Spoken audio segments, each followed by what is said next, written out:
To Kill a Mockingbird. I'm willing to bet a lot of you have read it. But today, we're not just going to summarize a classic. No, we're going to trace the profound journey of its young narrator, Scout Finch, as she learns one of the most important lessons a person can learn. It's the whole heart of the story. So, let's get into it. This right here, this single piece of advice from a father to his daughter is the moral compass for the entire story. It's the challenge laid out for Scout. And for us, it's about moving past what you think you know about someone to find out who they really are. This one idea, it's the key to everything. All right, so let's set the scene. We're in the sleepy, fictional town of Macomb, Alabama, right smack in the middle of the Great Depression. As our narrator, Scout, says, it was a tired old town. There was no hurry because there was nowhere to go, nothing to buy, and no money to buy it with. This is the world completely seen through the eyes of a little kid. So, who's taking us on this journey? Well, first you've got Scout, our narrator. She's smart, curious, and definitely has a temper. Then there's our older brother, Jem, her partner in crime. Their father is Atticus, the moral backbone of the entire town. And finally, there's Calpurnia, the family's cook, who Scout says has a hand as wide as a bed slat and twice as hard. You know how every childhood has that one local mystery, that one creepy house? Well, for Scout, Jem, and their friend Dill, that mystery is the Radley place. It's dark, it's spooky, and the guy who lives there, Arthur Boo Radley, hasn't been seen outside in years. So of course, their whole summer becomes about one mission, trying to make Boo Radley come out. And this quote, it tells you everything you need to know about how they see him. Boo isn't a person to them yet, not really. He's a monster, a collection of spooky rumors and playground dares. He's the ghost story that makes their quiet little summer feel exciting. But, you know, childhood games and ghost stories, they can't last forever. That carefree world of summer is about to come crashing into the ugly, complicated reality of the adult world. And here it is. This is the event that rips the friendly mask right off the town of Macomb. Atticus is assigned to defend Tom Robinson.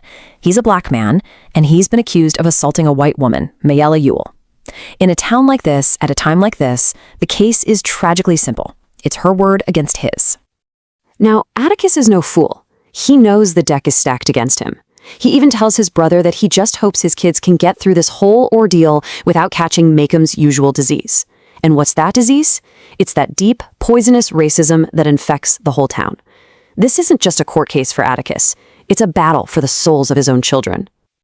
So the trial basically becomes the biggest show in town. It's a spectacle, and it's going to lay all of the community's darkest secrets bare.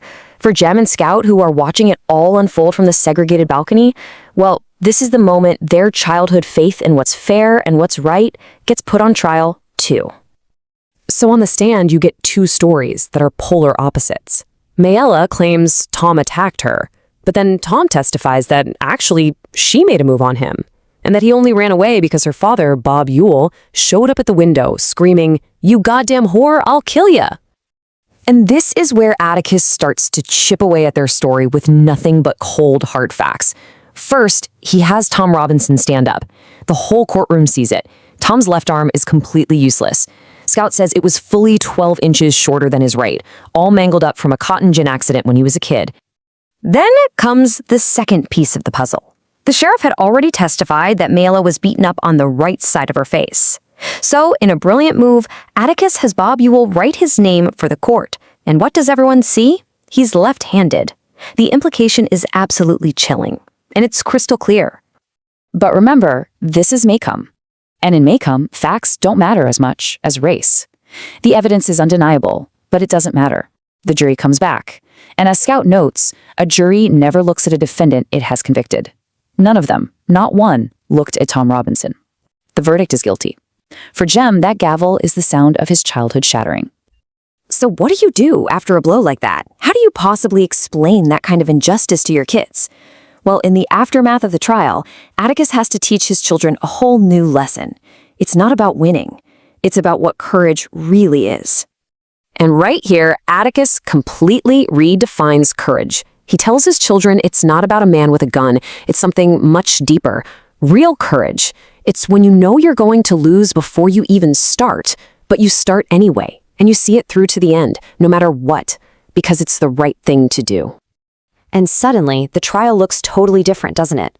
Atticus knew he was licked before he started. Of course he did. His fight wasn't about winning some impossible case. It was about showing his kids, and maybe the whole town, what it means to stand up for what's right. To see it through. That was the victory.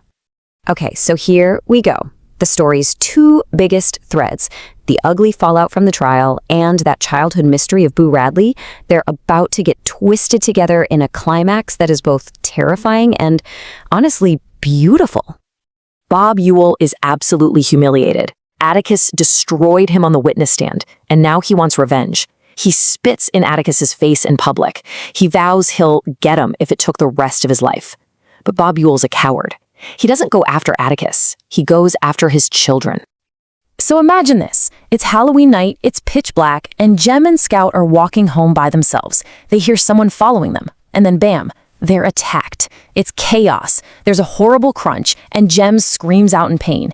And then, out of the darkness, another man appears, and he saves them. This total stranger carries an unconscious Jem all the way home. Back in the house, Scout finally gets a look at the man who saved them, standing quietly in the corner. He's pale. He's thin.